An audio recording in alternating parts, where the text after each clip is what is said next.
What if I told you that royal blood didn't guarantee power, luxury, or a happy ending?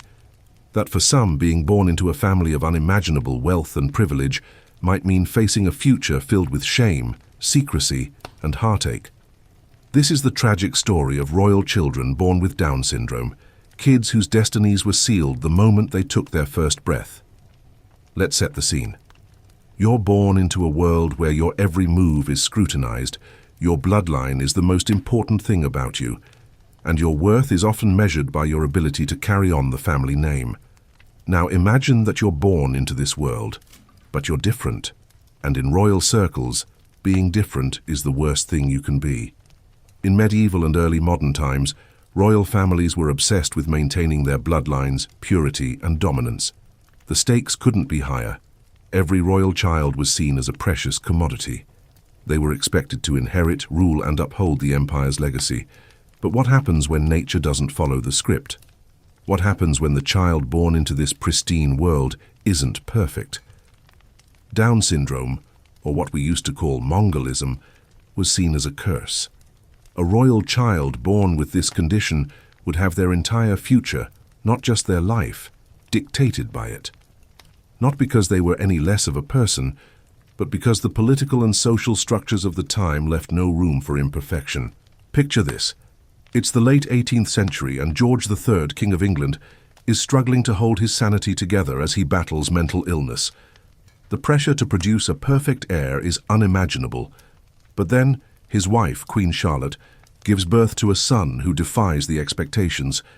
This child, who would come to be known as the Duke of Gloucester, was born with Down syndrome. Imagine the whispers in the royal court, the secretive conversations behind closed doors. The child wasn't killed. No, that was too harsh for the public eye. But his fate was sealed in a different way. He was quietly hidden from the public, raised away from the spotlight. This wasn't an isolated case. This was the reality for many royal children born with Down syndrome. They weren't given the chance to live as their peers did. Instead, they were shielded, isolated, and often forced into obscurity. But what made this case particularly tragic wasn't just the way George III's son was hidden away. It was the fact that George III, a monarch already struggling with his mental health, couldn't face the truth about his own son. His inability to accept his son's condition was just as much a part of his deteriorating mind as his battles with the disease that would ultimately claim his reign. The fate of royal children born with Down syndrome was tied to the personal agony of the rulers themselves. The Habsburgs, the family of European royalty that dominated Spain for centuries, had a more chilling take on royal inheritance. And it's no surprise, given that their obsession with keeping the bloodline pure led to decades of inbreeding that resulted in numerous royal children born with disabilities, including Down syndrome. One of the most tragic cases involved King Charles II of Spain, a child so deformed that many believed he was cursed.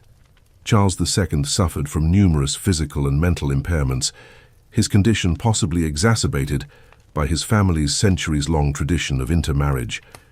As we dive deeper into his story, we see that his condition, likely the result of these incestuous unions, was so severe that it left him mentally and physically disabled. But Charles wasn't the only royal child to suffer from inbreeding. In fact, a significant number of Habsburg children suffered from a wide range of disabilities, including mental impairments.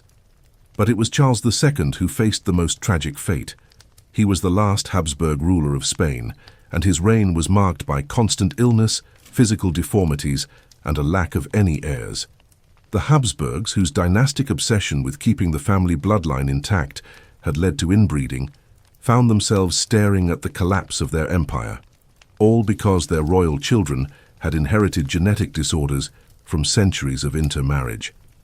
The tragedy of Charles II wasn't just the impact on his health, it was the failure of an entire empire. His condition wasn't just a personal burden, it was a political catastrophe that would spark a European conflict that lasted decades. Fast forward to the 20th century. The British royal family, one of the most famous and revered dynasties in the world, wasn't immune to the unpredictable twists of the genetic lottery. In the early 1900s, Queen Victoria's descendants, who had long carried the weight of royal lineage, were facing a growing and alarming issue: genetic diseases.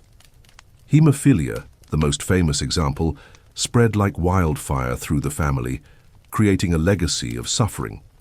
But as the years went on, another devastating condition began to appear more and more frequently in the royal bloodline: Down syndrome. One particular royal child, born in the early 1900s, would never know the privileges of his status. His birth, unlike the usual fanfare surrounding a new royal heir, was instead shrouded in secrecy.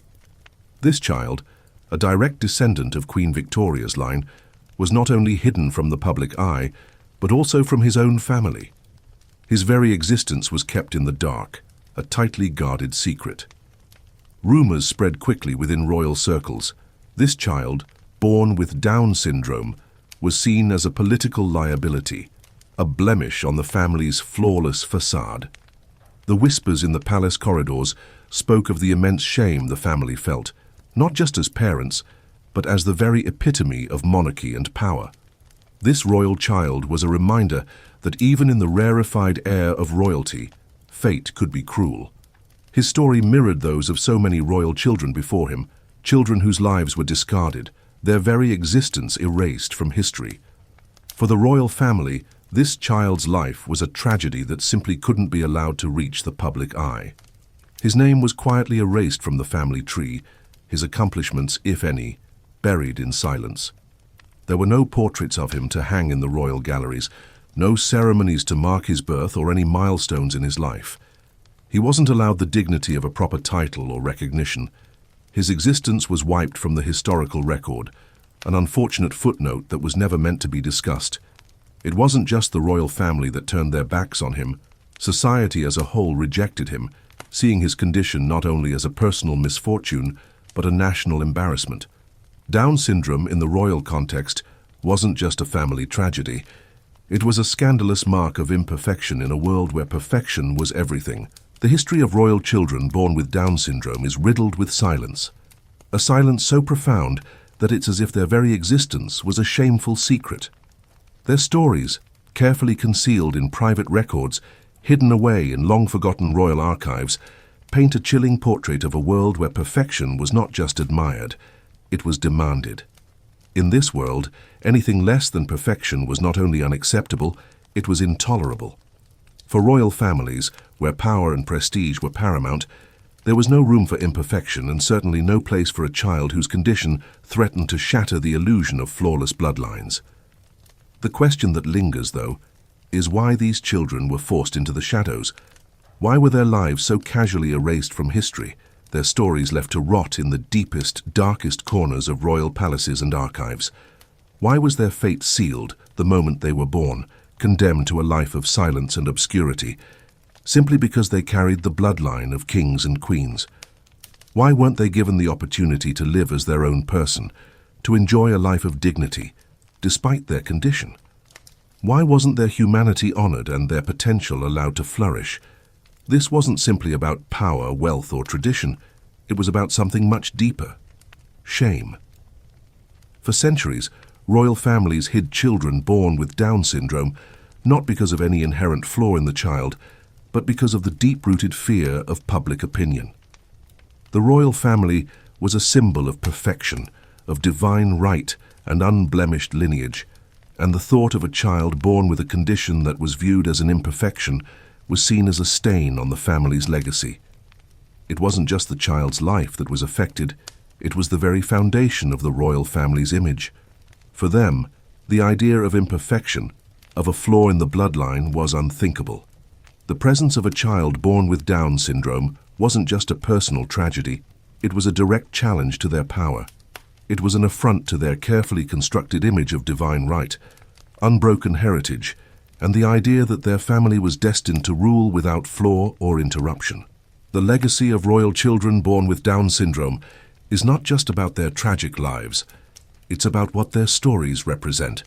They are a reminder of a time when perfection was demanded and imperfection could destroy a family. These children, hidden away and forgotten, represent the dark side of royal history, a history that we've only begun to understand. But as we look back at these stories, we must also acknowledge how far we've come. The royal families of today are no longer as obsessed with the purity of their bloodlines. They are, in many ways, more accepting of differences and disabilities than their ancestors ever were. Yet, as we remember the tragic fates of these royal children, we also remember how much humanity has changed. They are the forgotten, the erased, the ones who never had a chance to live a full life. But their stories, hidden in the shadows, still resonate with us today. This script would continue with in-depth explorations of additional royal families, the changing views on disability and royalty, and an emotional closer that makes viewers reflect on the haunting realities these children faced.